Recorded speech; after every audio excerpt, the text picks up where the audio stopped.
So, ang topic natin ngayon, hindi na tayo magpapaligoy-ligoy.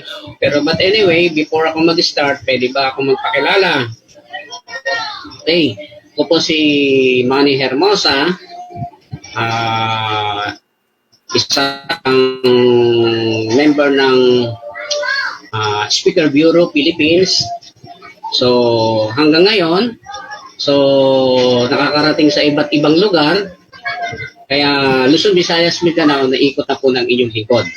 So ngayon, sana magustuhan nyo itong konting share natin to. Anyway, pinag-usapan namin ni Upline Ryan na ito ay parang testing lang. Pero mas maganda kung medyo isulit na natin kahit testing lang. Okay? Kasi kailangan natin yung mga ganitong presentation, lalo na sa panahon natin ngayon na medyo lockdown ng karamihan ng lugar, kaya dapat i-adapt natin yung mga new system. Ang sabi nga ito yung new abnormal. Pag sinabing new abnormal, meaning yung mga hindi natin ginagawa before, gagawin na natin ngayon. Kaya sabi nga, kung gusto mo kumita sa DXN, yung mga normal mong ginagawa, pasintabi mo na yon, dapat mga abnormal na. Ano ibig sabihin ng abnormal? Yung hindi mo ginagawa, dapat gawin mo na. Okay? So ngayon, diretso tayo sa topic. Okay. So, hindi naman lingid sa kaalaman na ang topic ngayon ay ano ang kaibahan ng commercial coffee mo sa DXN Organic Coffee ko. So, normally, kung pag-uusapan, kape ang pag-uusapan. Ang kape po ay pangalawang pangangailangan ng tao sa buong daigdig. Okay po. Ngayon, ang maganda lang sa atin, ang negosyo na to nakarating sa Pilipinas, ang Pilipino, hindi po siya nagkakape ng nasa tasa lang. Nagkakape po siya ng nasa, minsan lalaki ng mug, minsan na nga parang tabo na Tama? So ngayon, puntahan natin to. Kung magkakape ka rin lang, ano yung pinaka-the best coffee na dapat mong gamitin, lalo na sa panahon natin ngayon. Na kailangan, ang ating katawan, iniingatan natin. Okay? So, punta tayo rito. Slide natin. Okay, yan po yung difference pa lang, yung brand X saka yung ating Lingxi coffee. So magkaiba na po, ano? Okay? So, ang commercial coffee, ayon sa pagsasaliksika at sa mga ibang author din, ito po yan. Ang commercial coffee, may mga chemical o pesticide na gamit na ipinagbabawal sa bansang US, okay? Medyo may katamisan na kapag napasobra, isa sa dahilan ng pagkakaroon ng diabetes. May kataasan ang caffeine, okay?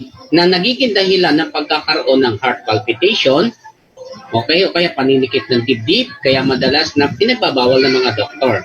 Okay, walang health benefit, bukod sa nakasanayan lang magkape sa umaga pagkagising, walang balik o kita sa ginagamit kasi ikaw ay ordinaryong mamimili lang. Walang negosyo kasi kumpanya lang ang kumikita at ang distribution channel, okay, pag pwedeng gumastos ng halagang milyon sa loob ng dekada na wala man lang pabuya o pasasalamat sa iyo sa paggamit ng commercial na kape. Yun po yun, yung commercial coffee sa labas. Kaya subukan mo ang kape ko. Paano po yun? Ayan. Okay, naka-live na si Ate Mimi, oh. Ayan, nakikita ko na. Okay, so commercial coffee expenses in 30 years time. Okay, ang kape sa labas, maganda rin yan. Pero kung pag-uusapan ang realidad, ito po Okay, ang kape sa labas, 13 pesos per sachet. Kung i-multiply natin by 3, okay, i-multiply natin by 3 a day, ka nagkakape sa loob ng isang araw, meaning 39 pesos ang gastos mo kung ikaw lang ang nagkakape. So sa isang pamilya po, minimum 3 person in one family taking coffee a day. So 3 person multiplied by 39 pesos, 117 pesos a day. In 30 days, 3,510. So 3,510 a month multiplied by 12 months o in a matter of 1 year, 42,120 ang gastos mo sa pagkakape a year pa lang. So kung 42,120 a year, kung 30 years ka na nagkakape, almost 1.2 million na po ang ginastos mo sa pagkakape pa lang. So kala natin, basta ganun lang, kape-kape lang, pero hindi mo alam, kasama sa expenses mo, milyon na pala ang nagastos mo sa pagkakape. Okay. Ngayon, bigyan natin yung kabilang side. Kapag ikaw nasa DXN o gumamit ng aming kape katulad ng DXN Lingxi Coffee, ano yung pwede maging benepisyo mo? Ito, organic coffee, Arabica beans, may health benefit, Ganoderma, macronutrients, vitamins, and minerals. Okay, simulan natin. Ang kape natin, kung nakikita nyo po, ito po siya. So, pag gagamit kayo ng produkto, huwag nyo lang tignan kung ano yung produkto. Ang tignan nyo po yung nutrition facts. Kaya nga sabi ko, hindi tayo kumakain para mabusog lang. Kumakain tayo para makuha natin yung tamang nutrition doon sa kinakain natin. O ano bang laman ng nutrition ng kinakain natin? Ang maganda sa kape na to, aside from Ganoderma, okay, meron siya nakalagay dito sa likod, iisa-isahin natin yan, katulad ng phosphorus. Yun ang kaibahan ng kape ko sa kape mo kung commercial coffee ka. Ito ay generalized naman to, in general na, hindi lang sa mga DXNer. Okay. So, ano ba trabaho ng phosphorus? Okay. Phosphorus, the formation of our bone and teeth, it plays an important role in how body uses carbohydrates and fats. It's also needed for the body to make protein for the growth, maintenance, and repair of cell and tissues. Lalo na sa panahon natin ngayon, na dahil sa mga invaders o mga foreign invaders na pumapasok sa katawan natin, nasisira itong ating mga selula. Ito, napakaganda pala itong phosphorus na to. Lalo na sa panahon ngayon na wala kang masyadong, hindi ka workaholic, nakaupo ka lang. Ang maganda dito sa kape natin, yung carbohydrates na kinakain mo, okay, kino-convert niya. Paano mo ito mapakinabangan, paano maging fuel to? At saka yung fats. Yan ang maganda rito sa kape natin dahil meron po siyang phosphorus. Okay? At yung tinatawag na protein para sa mga bata, katulad ng anak ko, nagkakape na riyan, para sa mabilis na paglaki. At nire-repair niya ang mga silang selula ng ating katawan. Ano pa meron? Vitamina B3. Ano yung vitamina B3? Sa ibang tawag niyan, niacin. This nutrition helps the body convert food in glucose. Kaya yung mga tumataba lang siya, okay, ito yung the best. Kaya nga sabi ng iba, pampa-slim, napakaganda. Na i-convert niya yung kinakain mo into glucose para mapakunabangan ng katawan mo. Para maging energy. Niacin contributes to normal function of the nervous system. And normal, physiological function. Kaya pala minsan nare-relax tayo pag nagkape. Pag stress ka, magkape ka lang, nare-relax ka. It also contributes to the reduction of tiredness and fatigue. Kaya pag pagod ka, okay, inom ka ng kape. Pag stress ka, inom ka ng kape. Because of the vitamin B3 na tutulungan po yung ating katawan. And next, yung iron. Iron, alam naman natin, pag sinabing iron, primary involved in the transfer of oxygen from the lungs to the tissues. Kaya merong mga tayong distributor na unang gamit nila, okay, yung hindi pa sila nakakagamit, hinihingal sila. Ngayon, nung gumamit na, parang nawala yung hingal nila. Okay? Kasi bakit? Ito po ay nagka-transfer ng oxygen from the lungs kasi lungs po ang nagbubuga ng hangin. So pag uminom ka na ng kape na to, okay, natutulungan yung pag-transfer ng oxygen. Bakit po? Kasi ang ating kape may Ganoderma. At ang Ganoderma may organic germanium na kung saan kaya niya mag-supply ng oxygen. Also plays a role in the metabolism as a component of some protein and enzyme. Alam niyo po yung enzyme napaka-mahalaga sa katawan. Kasi po yan po yung nagpapaganda ng ating digestion para pakinabangan natin yung ating kinakain. Kasi yung iba, kain lang na kain, hindi naman napapakinabangan. Okay? Kaya marami pong tinatawag na body imbalance. Iron enters to the stomach where it's exposed to the stomach acid and change into a form that allows to be absorbed. Kaya yung mga acidic body, napakahusay nito sa mga downlines ko, ang dami na. Okay? Yung talagang, yung pag uminom sila, sumasakit ang tiyan, pag kumain, sumasakit ang tiyan, sabi ko, ito lang. At ang pagtimpla nito, ganito lang. Kung ganito yung baso nyo, huwag nyo masyadong punuin.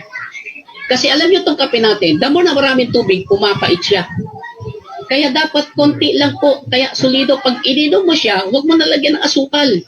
Huwag mo nalagyan ng asukal kasi kompleto na po ito. Pag inom mo, ang ganda ng pagdighay mo, ang ganda ng tinatawag na namin natin, dighay and diglo. Kaya napakaganda sa bowel movement. Okay? Sa mga hindi pa nakakagamit, i-try nyo po. Kaya sinasabi namin to kasi since 1999 pa, ito nagamit namin up to now. Okay? So ngayon, when working normally, transferring binds to iron and transport into all tissues, vital organs, and bone marrow to the normal metabolism DNA. So, RBC production take place. Kaya napakaganda. Sa hinihingal, napakaganda po. Lalo na sa mga senior, subukan niyo po ito. Calcium, the most abundant mineral in the body, is very essential, lalo sa mga muscle, yung pag-alaw ng muscle natin, napakaganda po nito.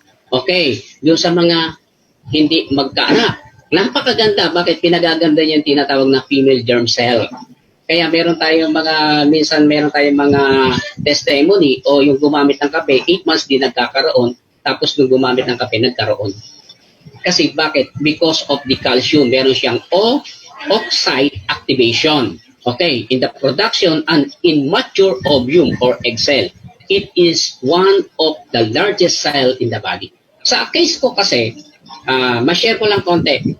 Kasi ako ay 43 na, nag-asawa. Ang aking asawa, 33 na. So medyo late na. Sabi namin, baka hindi na magkaanak. Dahil user naman kami ng DXN, yun. Sabi niya, buti nakahabol ka pa partner. Bakit?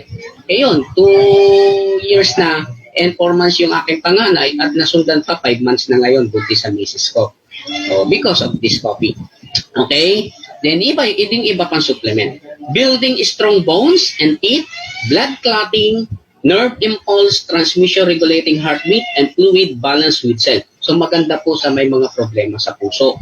Yun ang maganda sa kape natin because of the calcium. Then yung potassium, important minerals in the body. It helps regulate fluid, balance, muscle construction, and nerve signal. Kaya tignan nyo, sa mga nagkakape ng DXN, di ba ang bilis natin mag-isip? Di ba? Yung parang lagi kang angay, tama? Pagpagod ka, uminom ka lang kape, ang bilis na naman ang isip mo, points na naman dadada yung isip mo. Iyan ang maganda sa kape natin. Okay? So yun po, a high potassium diet may help reduce blood pressure, kaya maganda rin sa mga high blood.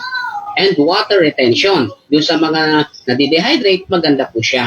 Okay. Protect. Kaya ito maganda dito, hindi ka kaagad nagugutom eh. Kaya napakaganda niya. Protect against stroke, prevent osteoporosis, yung mga may problema sa mga buto, and kidney stone. Kaya kape pa lang solido na. It helps electric signal.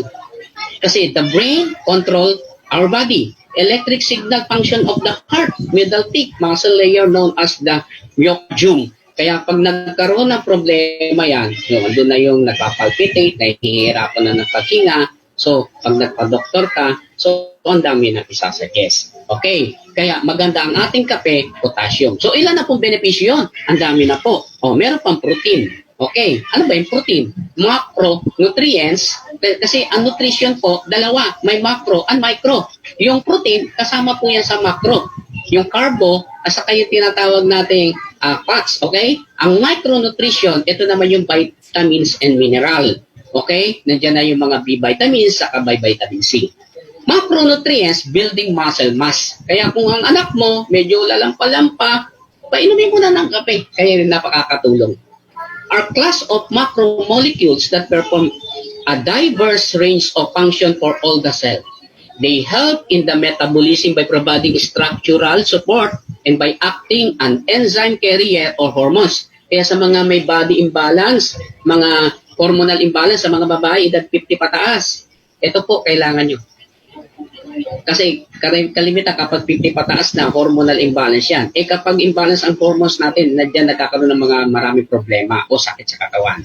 The building blocks of protein o yung tinatawag na monomers use amino acid. Okay.